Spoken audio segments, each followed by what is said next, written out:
So I learned pretty quickly that internships were a must. Like, they're imperative. You absolutely have to have them to get to the next level. And so I realized, I started everything early. I started looking at jobs, what the requirements were, and I noticed that a lot of entry-level positions for college students require 2 to 4 years experience. So how are you going to get that? And so I found that internships were the answer to that, like going out, working for different companies and getting the experience you need. But in doing that, I found that a lot of the companies that were coming to my school, the internships were inadequate. They didn't have the jobs that allowed me to get the skills and the resources that I needed to step into my profession. They weren't business management. They weren't human resources. They weren't going to give me the experience that I needed to walk across the stage and get a job. So I learned just the power of being proactive and taking the initiative.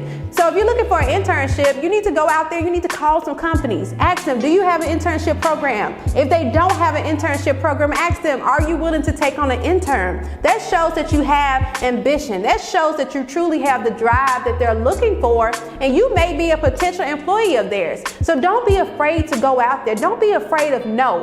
How many times has somebody told you no? Plenty of times, and you didn't die. So it's important to just fail forward, go through the no's until you find your yes. My very first job was a result of me going out there, meeting somebody, and just so happened she was the HR manager at Cricket Wireless, their corporate headquarters. So I ended up speaking to the right person at the right time, and she was so impressed that she brought me on as an intern. And when the internship was over, she sent my resume to so many different companies. And I walked across the stage that very next Monday with my first job because she spoke so highly of me and the work and the experience that I had as a result of being under her leadership. So do what's necessary. Stop always just waiting on someone to come to you. Be willing to go out there and get whatever it is your heart's desire, because you can have it, but you have to do the work.